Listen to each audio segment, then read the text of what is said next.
Welcome to FleetNet America's Getting Started, How to Use the FleetNet website to Request Service. In this module, we will discuss how to create a service request using our website. Let's get started. Select Online Dispatch from your favorites or choose the roadside link and select Online Dispatch Report. From the terminal name drop-down, you will need to find your terminal or location. If needed, internal ticket number or PO number would be used for your company's authorization number. Next will be your driver's ID number, then the driver's first and last name. Our service provider will need the driver's phone number, and if it is a mobile number, we will text the driver with the service provider's name and expected arrival time.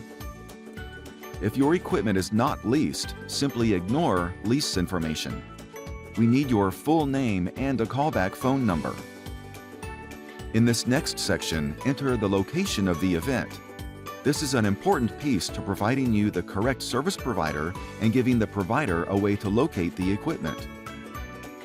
In the Event Information section, you should describe in detail the nature of your issue. On mileage, you must enter a 0 in the field when the mileage is not available. In the unit information, enter each asset associated with the event. Once you have entered the unit number, select Search, followed by Add Unit.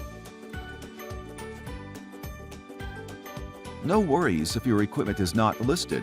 You can always check the Enter New Unit and provide us with the information.